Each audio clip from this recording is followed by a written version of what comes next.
Então, feche os seus olhos, vamos consagrar esse tempo da palavra diante do Senhor. Pai, obrigado, Senhor, por estarmos na Tua casa, obrigado por esse privilégio, Senhor. Como é bom estar aqui, como é bom estarmos conectados uns com os outros, como é bom saber que o corpo de Cristo é um corpo forte, é um corpo, Senhor, que tem a sua esperança na Tua presença. E quando estamos reunidos, Senhor, nessa grande comunidade, a Tua palavra diz que a Sua bênção está ali. Por isso ordena, Senhor, o Seu favor. E quanto nessa hora nos dedicamos a ouvir a Tua palavra, nós te pedimos, fala conosco, Senhor. Ministra, Senhor, ao nosso coração, que ele seja, Senhor Deus, como uma boa terra, preparada, Senhor, agora para a semente poderosa do Senhor cair, e essa semente possa frutificar poderosamente para a honra e para a glória do Senhor. Amém? Posso ouvir um amém? Glória a Deus. Queria que a mídia colocasse aí, eu fiz um mosaico das minhas fases da minha vida, de algumas fotos da fase da minha vida. Então, você vê aí, desde a minha infância, juvenil, o período ali da adolescência, né? Meu Deus, misericórdia, obrigado, Senhor, porque o pastor melhorou, não ficou para sempre na adolescência. E, meu período de jovem, e agora nesse período atual, que é o mais bonito, graças a Deus. E eu quero dizer para você que eu mudei, por fora, mas também por dentro, não é a mesma pessoa que desde da minha infância, eu estou sendo transformado pelo Senhor. Mas eu queria fazer uma pergunta para você. Eu posso afirmar, e diante de Deus, que eu estou nesse processo de transformação. E você? Pergunta para a pessoa que está do seu lado, e você? Você tem mudado? Você está mudando? Quantos anos de fé que você tem? Quantos anos você anda com Cristo? E nesses anos da sua caminhada com Cristo, as pessoas têm visto mudanças profundas em você? Não é mudança superficial, não. É mudança profunda, de permitindo Deus cavar o seu coração, sondar o seu coração, trazer transformação para você. As pessoas têm visto a imagem de Jesus através de você, ou você é a mesma pessoa de sempre? Sim ou não? Quem tem passado por esse processo de mudança, levanta a mão. Amém? Glória a Deus. Olha só o que a Bíblia diz lá em Filipenses capítulo 2, versículo 12 e 13.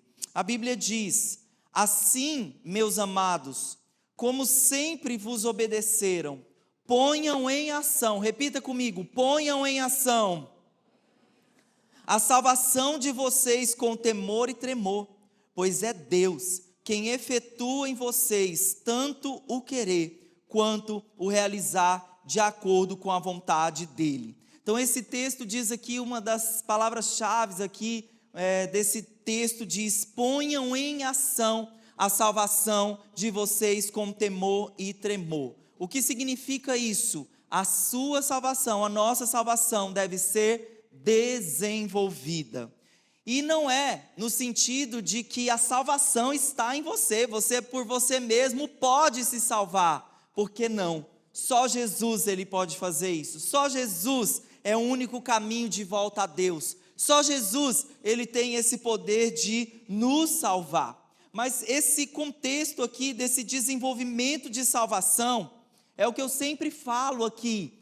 Sempre a cada domingo as pessoas vêm aqui no final, o apelo é um momento importante do culto, faz parte do culto. E esse momento de apelo, onde a pessoa levanta a mão, onde ela se encoraja, vem aqui na frente, é o primeiro momento, é a primeira fase, a primeira etapa. Porque ao você caminhar com Jesus, desenvolver um relacionamento com Ele, você vai precisar passar por esse processo de mudança, de transformação, para que a mente de Jesus, para que a mentalidade da palavra, ela agora esteja presente no seu coração. Você vai precisar se esvaziar de você mesmo, para que a vontade de Deus se cumpra através da sua vida.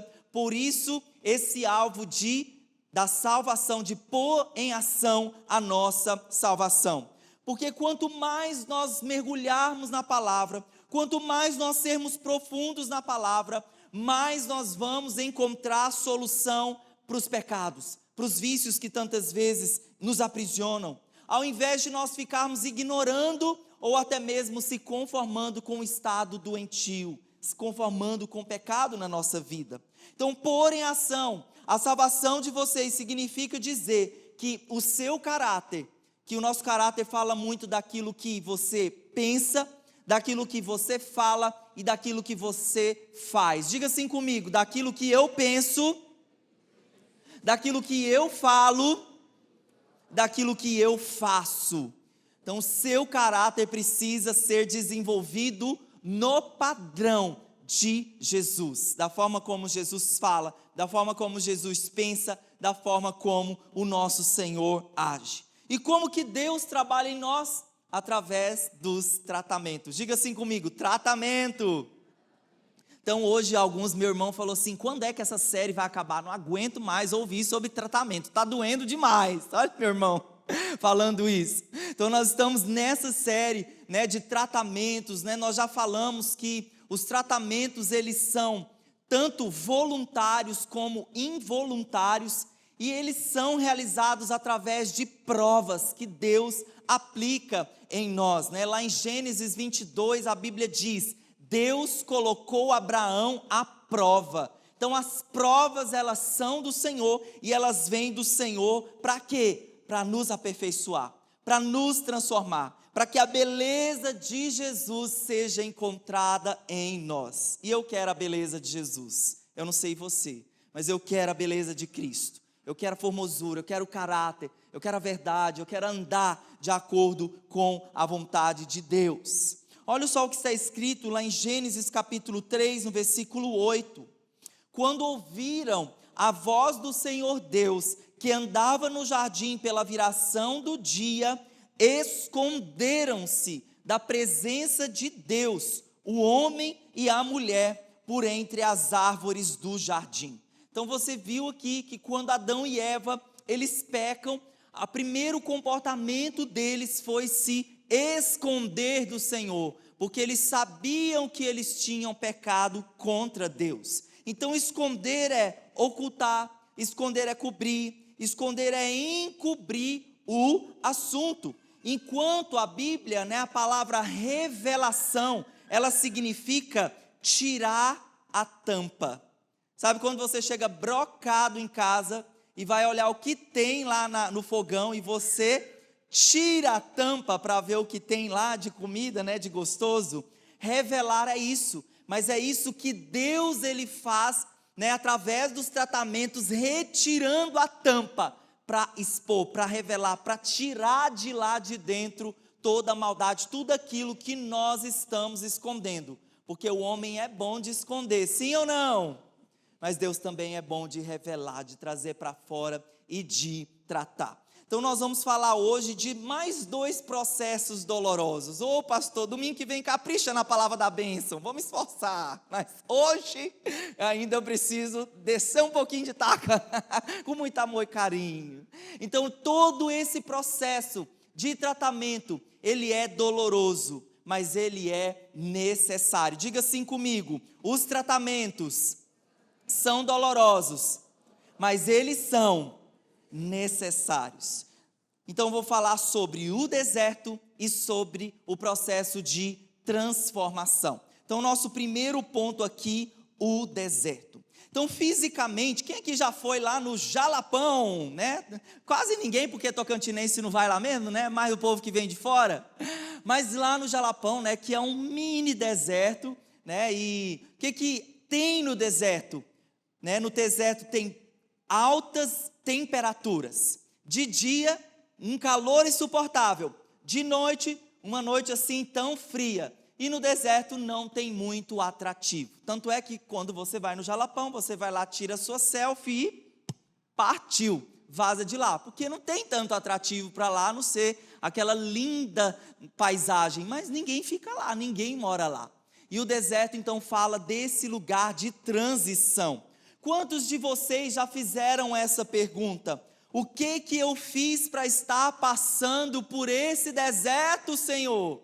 Senhor, será que eu pequei contra o Senhor? E eu quero dizer que para alguns pode até ser fruto de pecado, mas deserto não fala de um castigo, porque se fosse assim, o nosso Senhor não teria passado pelo deserto, porque a Bíblia diz que Jesus, ele passou 40 dias no deserto sendo tentado, e passando aquele tempo de jejum, ele foi aprovado. Nosso Senhor passou pelo deserto. Então, espiritualmente, o que é essa fase? Diga assim comigo, fase. A fase do deserto é uma fase de prova que é determinada pelo nosso Deus, onde você é colocado sobre uma forte pressão, porque o objetivo do deserto é consolidar o seu caráter. Grandes homens de Deus como Abraão, como Moisés, como Elias, como Davi, como João Batista, nosso Senhor, antes de realizarem as coisas, o seu ministério para o Senhor, eles passaram pelo deserto. E muitos desses homens, eles foram levados tanto literalmente, de fato, para o deserto, como também passando por fortes pressões. E sabe qual é o grande objetivo do deserto? Porque Deus não promove pessoas imaturas. Então diga assim comigo, Deus não promove pessoas imaturas. Então ele precisa limpar, ele precisa transformar. Duas coisas acontecem aqui no meio desse deserto. Acontece quebrantamento e amadurecimento. O quebrantamento, a figura que eu vou usar do quebrantamento é quando você joga a semente no chão. De repente você pode ver o agricultor abrindo a terra, colocando a semente no chão e falando, que desperdício, acabou, a semente não vai ter mais utilidade. E pelo contrário, a semente ela precisa passar por esse processo de morte, de se quebrar lá no solo, e dali vai nascer algo tão lindo, vai germinar uma planta. Então o processo de quebrantamento, ele acontece como dentro de nós? O seu homem natural, o homem carnal precisa ser quebrantado pelo Senhor, para que o homem espiritual possa crescer. Também outro processo, outra coisa que acontece aqui no meio do deserto, é esse processo de amadurecimento. E esse processo de amadurecimento, porque Deus ele quer aprofundar, diga assim comigo, aprofundar o nosso relacionamento com Deus. E foi isso que aconteceu com Jó. Quem aqui já leu o livro de Jó? Levanta a sua mão. O livro de Jó é um livro de deserto. O livro de Jó é um livro que você fala, meu Senhor, que prova terrível esse homem passou. E olha o que a Bíblia diz lá no versículo 7 e 8. Então saiu, Jó capítulo 2, 7 e 8. Então saiu Satanás da presença do Senhor e feriu a Jó com tumores malignos. Desde a planta do pé até o alto da cabeça, Jó sentado em cinza, tomou um caco para com ele raspar-se. Então a Bíblia diz no capítulo 1 de Jó, que o Jó, ele era um homem reto, ele era um homem íntegro, e ele era um homem que evitava o mal. Mas como, pastor? Como Deus permite alguém tão bonzinho, alguém tão reto, alguém tão íntegro, passar por uma fase dessa chamada deserto? E eu digo que sim, Deus permitiu para aperfeiçoar a Jó. É tão interessante o período de Jó que ele viveu. O Jó, ele era contemporâneo de Abraão. Você fala, poxa pastor, por que o livro de Jó é no meio da Bíblia? Boa pergunta também, mandar para os teólogos, por que o livro de Jó ficou no... Porque poderia ser muito bem lá próximo ali de Gênesis. Quando você lê a Bíblia cronológica, em ordem cronológica, essa história está lá misturada, lá no início da Bíblia. Então, por que eu estou falando isso? Porque era um tempo onde não existia Bíblia, onde existia o conhecimento sendo repassado de geração em geração. E a conclusão, o fim de tudo que aconteceu com Jó, que ele diz lá no versículo 5 de Jó 42, olha só, o final daquele deserto, a experiência, o que ele aprende, como ele realmente sai dali experimentado. Ele diz: eu te conhecia só de ouvir falar, mas agora os meus olhos te veem. Aquela experiência de deserto, aquela fase de deserto para Jó, não foi para matá-lo, mas sim para quebrantá-lo, mas sim para que ele amadurecesse, mas sim para que ele conhecesse mais do Senhor.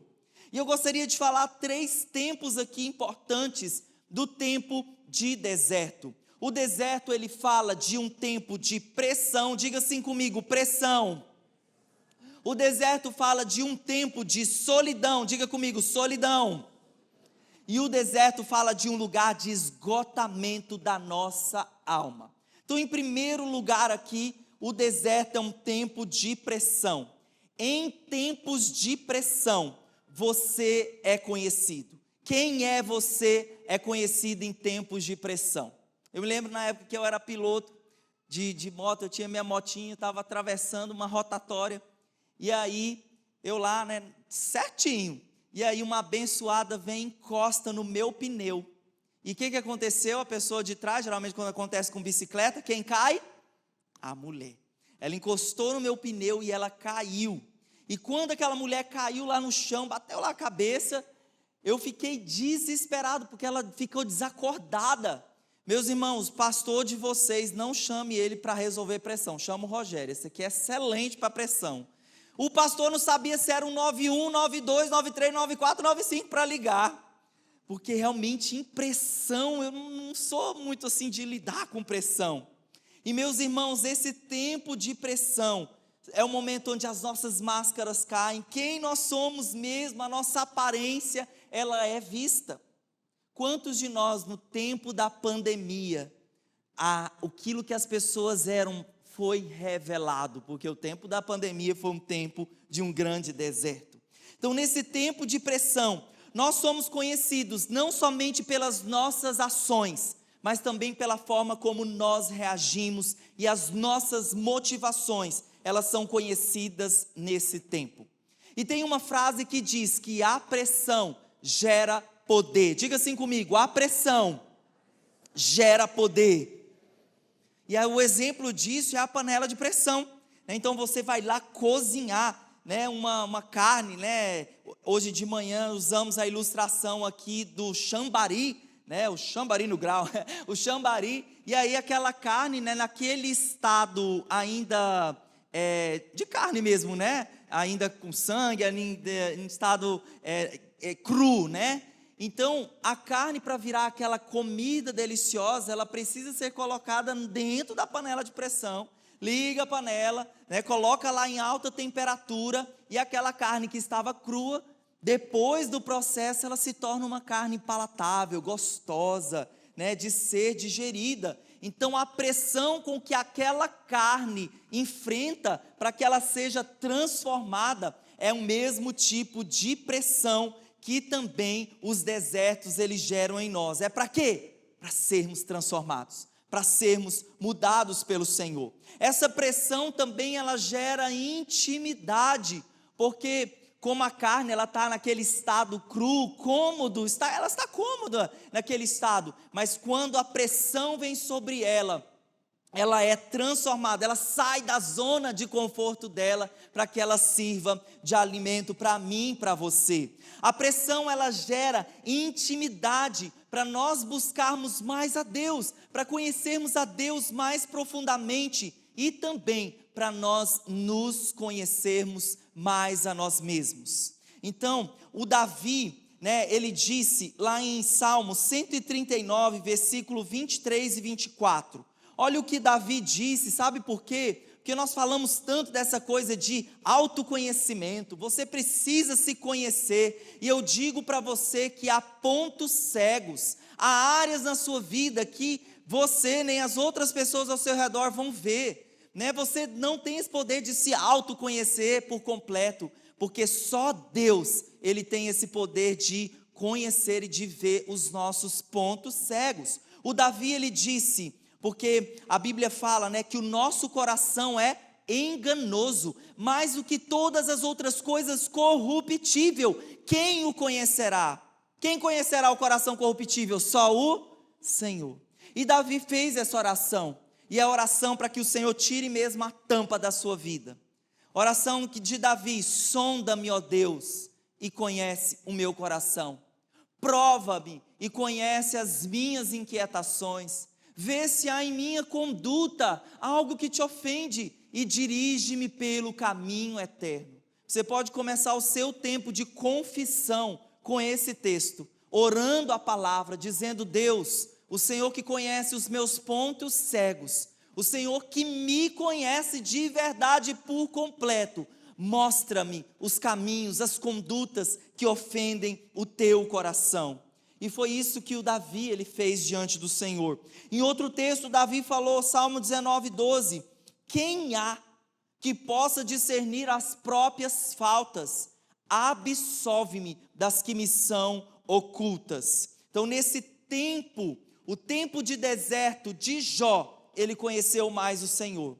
Os tempos que Davi enfrentou de deserto, ele se conheceu na ótica do Senhor. Ele se conheceu na visão do Senhor, através dos princípios da palavra de Deus. Então essa primeira fase aqui, essa primeira parte, o deserto é um lugar de pressão. Deserto é um lugar de pressão, onde você se conhece, e um lugar onde você conhece mais de Deus. Em segundo lugar, o deserto é um tempo de solidão. Quem aqui já se sentiu só, mesmo no meio de uma grande multidão? Levanta a sua mão. Como é que explica, nós nos sentirmos só, vivendo em um mundo que há bilhões de pessoas habitando? Sabe por quê? Porque solidão, não significa se eu tenho ou não uma presença de uma pessoa ao meu lado. Solidão realmente significa, é um anseio, por relacionamento, por termos relacionamentos, por termos intimidade com as pessoas. Por isso se explica o fato de muitas pessoas de falarem: olha, eu moro com alguém, eu durmo na cama com alguém, mas eu me sinto só. Esse é um clamor por um relacionamento profundo. E lá em Gênesis capítulo 32, no versículo 24, Deus levou Jacó para o deserto, inclusive para estar só no deserto. Olha o que a Bíblia diz: e Jacó ficou sozinho.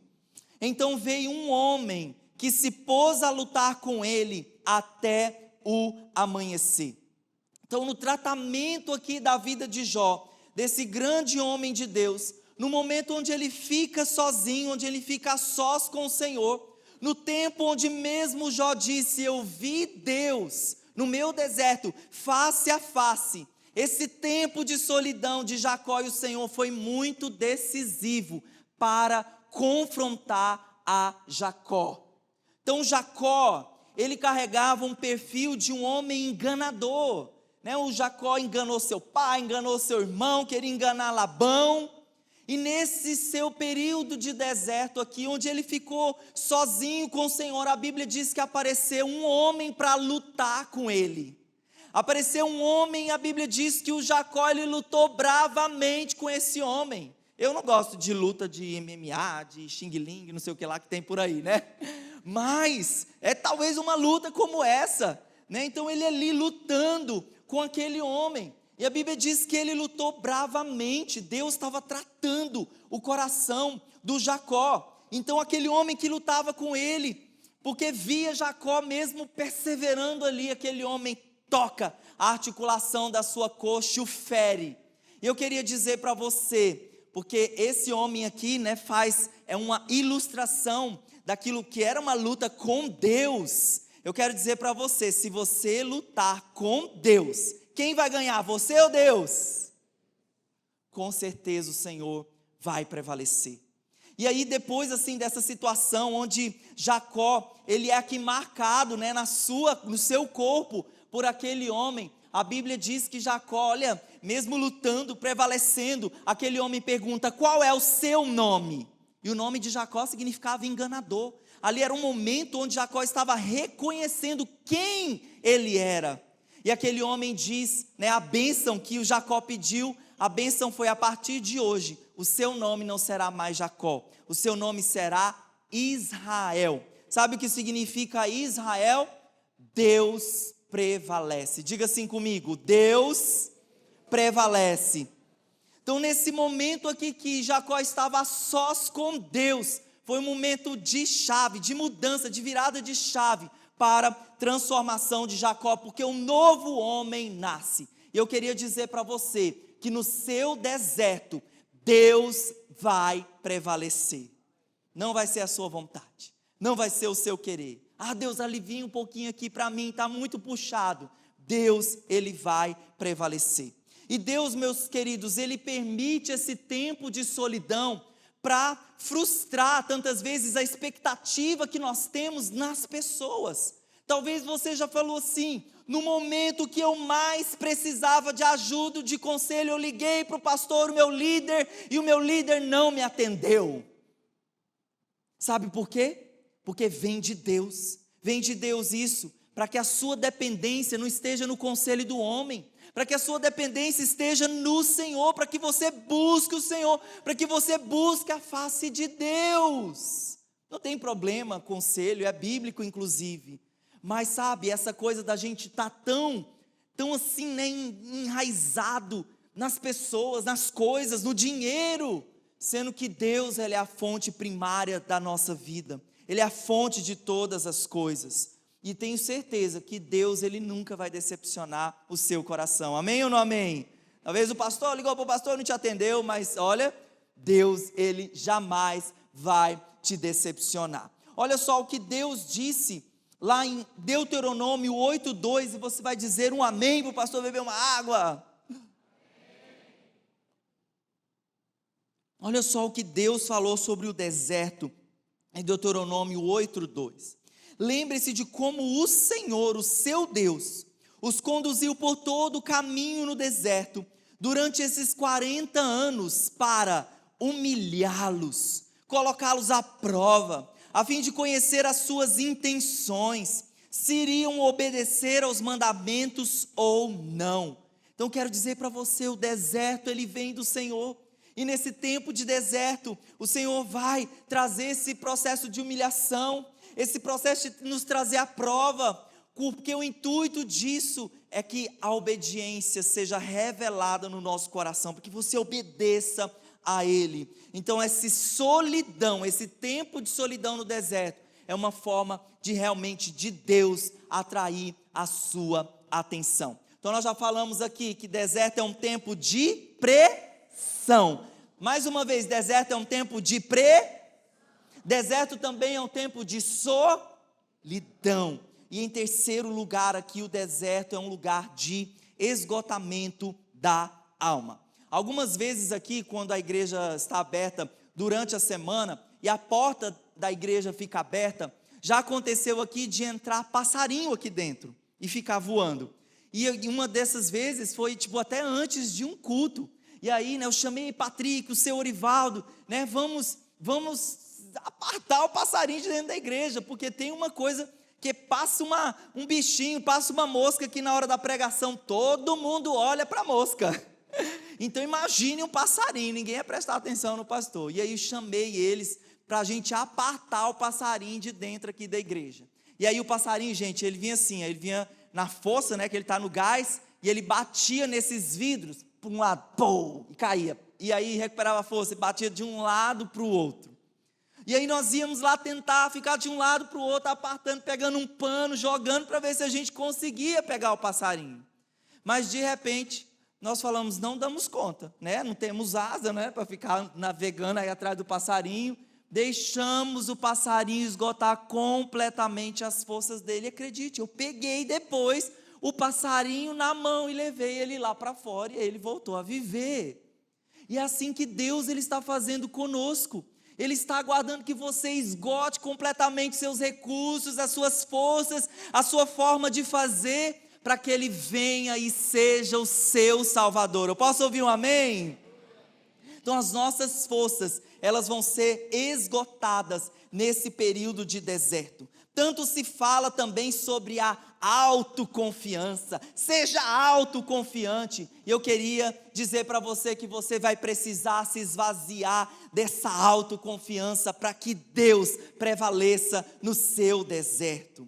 Jeremias 17:5 diz: maldito é o Senhor que confia nos homens, que faz da humanidade mortal a sua força, mas cujo coração se afasta do Senhor. Olha só que sério, a Bíblia diz que o homem que confia em si mesmo, que coloca a sua expectativa nos homens, que coloca mesmo a sua confiança na sua própria forma de fazer, a Bíblia chama de maldito, porque a Bíblia está atraindo os nossos corações, a palavra de Deus está atraindo os nossos corações para os céus, para o alto, para quem nós devemos colocar a nossa confiança. Então, nesse momento de esgotamento de força, Deus, Ele quer nos levar a um momento de nós nos esgotarmos. Deus quer nos levar no fim de nós mesmos. Deus quer te levar no fim de você mesmo. E foi isso que aconteceu com Moisés. Moisés que foi criado no palácio. Moisés que tinha instrução, que tinha força, que tinha habilidade. E Deus leva Moisés no fim de si mesmo. Moisés foi aquele cara lá, antes do chamado de Deus. Ele vê lá um israelita apanhando de um egípcio. E ele fala, isso não pode ser feito. Ele vai lá dar-lhe uma bifa no egípcio. Mata aquele egípcio.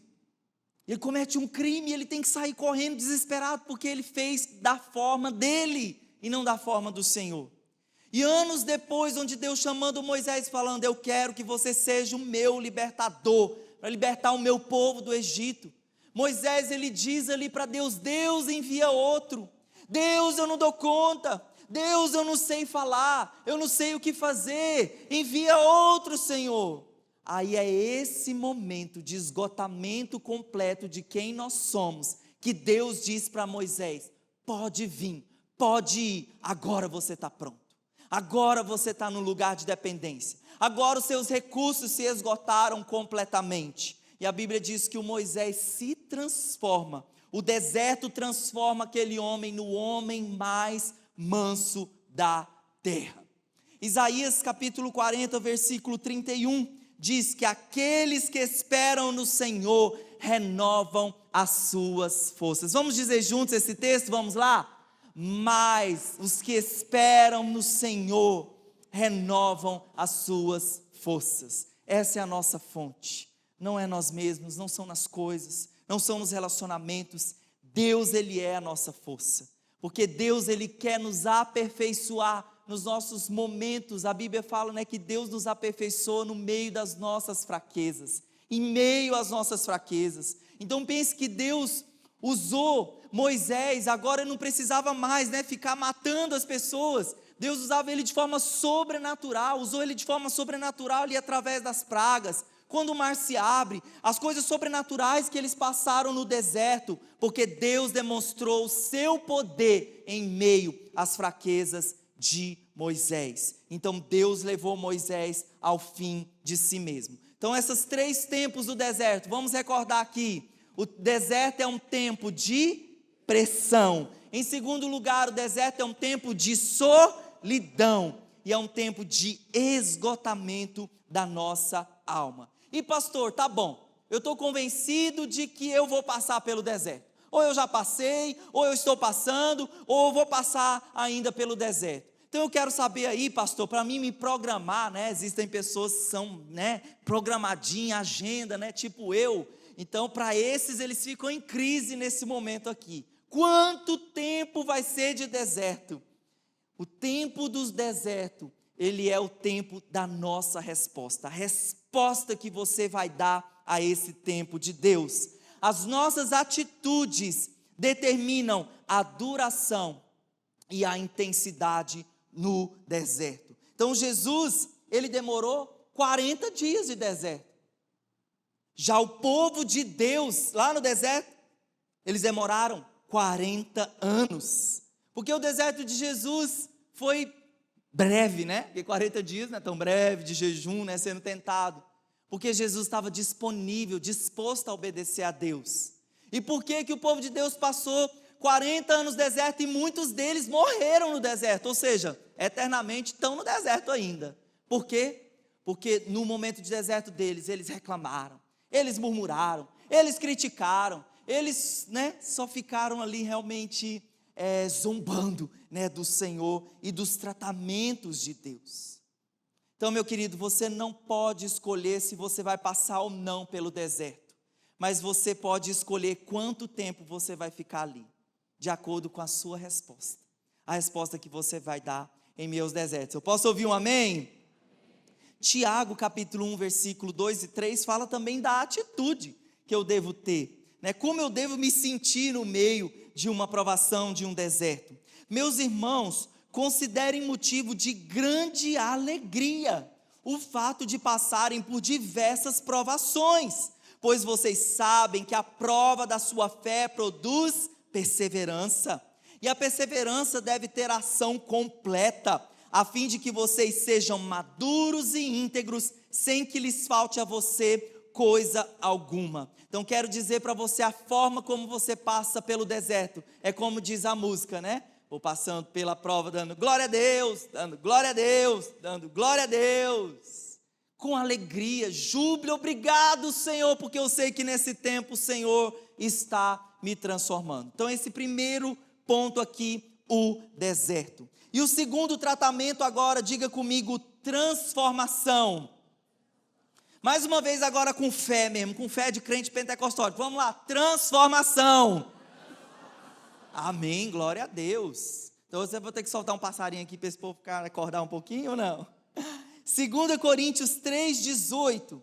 E todos nós, que com a face descoberta, contemplamos a glória do Senhor, segundo a sua imagem, estamos sendo transformados, com glória cada vez maior, a qual vem do Senhor, que é o Espírito. Na nova tradução da linguagem de hoje, para esse mesmo texto, diz: essa glória vai ficando cada vez mais brilhante e vai nos tornando cada vez mais parecidos com o Senhor, que é Espírito. Quem quer se tornar mais parecido com o Senhor? Esse é o propósito do processo de transformação.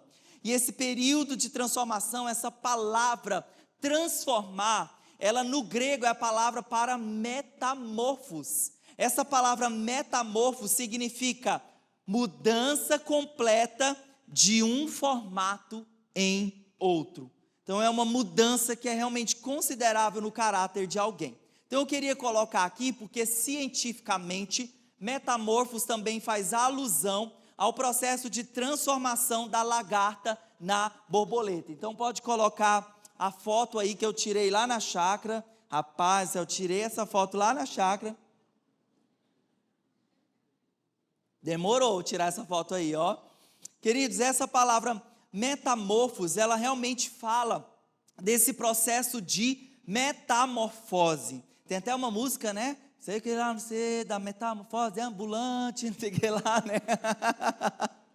Será que isso é uma metamorfose ambulante, sim ou não, irmão? Então esse processo de metamorfose, ele leva tempo e ele gasta energia. E nós precisamos também passar por esse processo. Nós também precisamos passar por essas mudanças. Biblicamente, o que a transformação ela fala? Nós vamos ler o texto clássico agora de Romanos 12, 2. Depois nós vamos voltar aqui na figura da metamorfose. Romanos 12, 2, que é o texto que todo crente também deve ter de cor.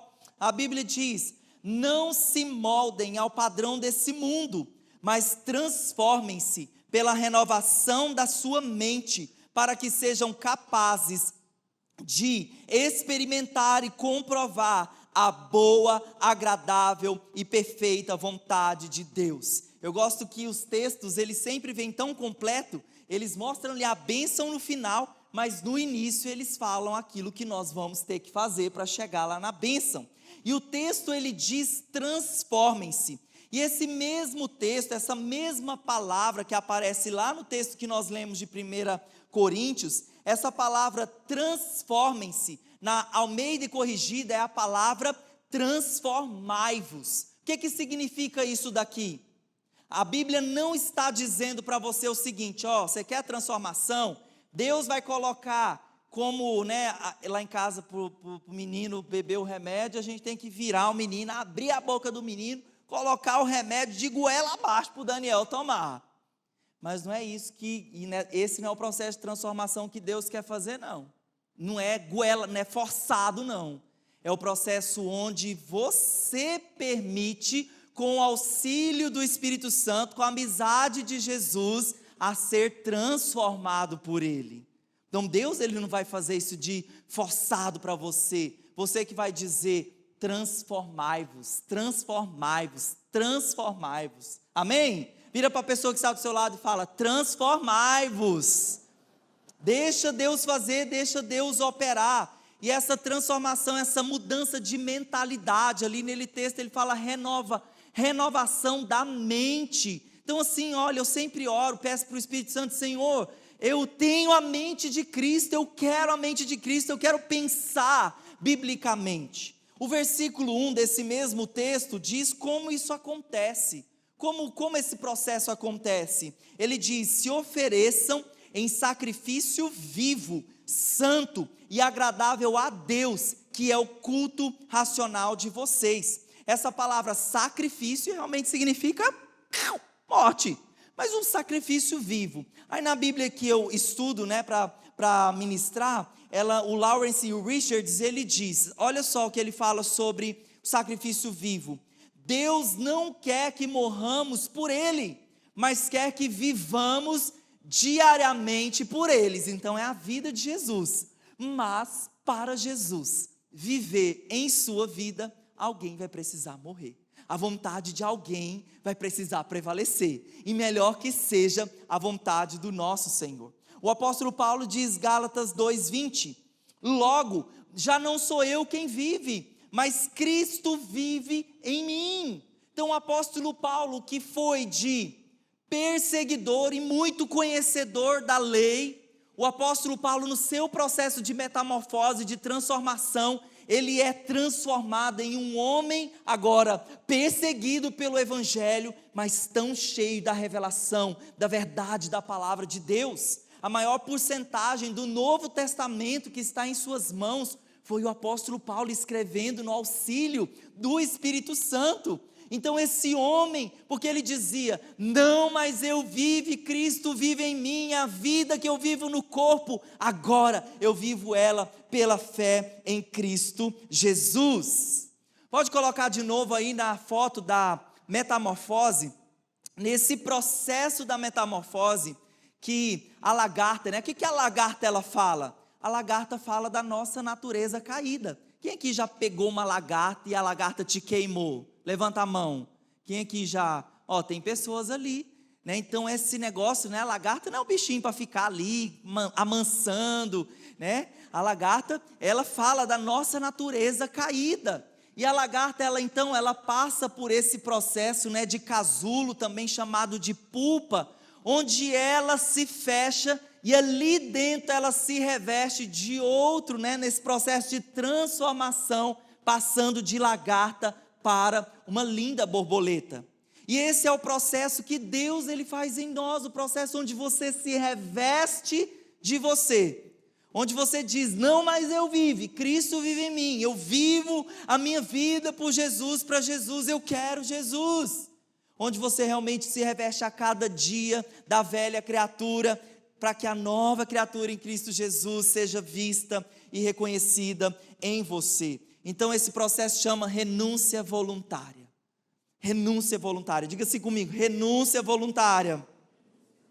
E todo esse processo, o nosso processo de transformação, ele vai acontecer com a presença de muita Bíblia, de muito tempo a sós com Deus, de muita oração, de muita rendição, dizer, Deus, eu me rendo, eu quero passar pelos desertos, eu quero ser transformado pelo Senhor, eu não quero viver mais para mim mesmo.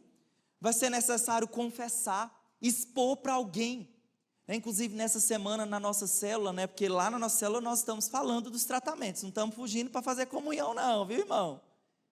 Então achei tão interessante nós falando, e os irmãos, a gente teve um momento de abrir o coração, de falar, de se expor, de abrir a tampa, de deixar Deus operar. Eu achei tão lindo, tão incrível isso. E é isso que Deus, Ele quer fazer conosco. Porque o fim desse processo é uma borboleta. Né? Se nasce ali, né, lá na chácara tem um monte de borboleta e tem de cores diferentes, e elas voam. Esse é um processo de voar, de mostrar, né, de se mostrar um processo de vitória. Ela venceu, ela passou pelo processo e agora ela pode cumprir, né, o papel dela de voar, né, de fazer a polinização lá nas plantas. Então esse é um processo, né, onde a Bíblia fala, você vai viver a boa, agradável e perfeita vontade de Deus. Amém ou não amém? Eu comecei perguntando para você se você está mudando. Você está mudando, meu irmão? Sim ou não? Vira para a pessoa que está do seu lado. Você está mudando, meu irmão, com amor e carinho. Jesus está sendo visto através da sua vida. Meus irmãos, eu quero dizer para você, você não está passeando aqui na terra. Você não está de férias aqui na terra. Você precisa viver um relacionamento e mudanças constantes feitas pelo nosso Senhor. Acompanhe comigo essa frase do Todd White. Olha só o que Todd White disse sobre esse processo de transformação. Se as pessoas não entregarem totalmente a vida a Cristo, a transformação ficará no impasse. E elas permanecerão numa guerra constante contra si mesma. E nunca se tornarão por completo quem foram chamadas para ser. Eu queria terminar lendo uma história para você. Acompanhe comigo a leitura dessa história. Um homem, ao ver a metamorfose da lagarta, quando a borboleta se esforçava para sair do casulo, por um apertado orifício, tentou ajudar. Pegou uma pequena tesoura, abriu o buraco, libertando a futura borboleta. Contudo, notou que as suas asas estavam atrofiadas e o seu corpo todo murcho. Ele esperou, mas a borboleta continuou se rastejando sem conseguir voar. O esforço que faria para sair do casulo, passando por aquele minúsculo buraco, seria um meio pelo qual o organismo liberaria as energias necessárias para as asas e ao próprio corpo para que ao sair pudesse voar.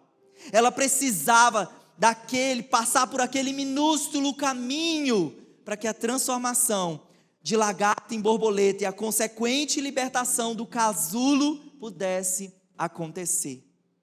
Porém, com a interferência daquele homem, todo esse processo foi inviabilizado e a borboleta ficou aleijada para sempre, sem jamais conseguir voar. Queria que você ficasse de pé no seu lugar.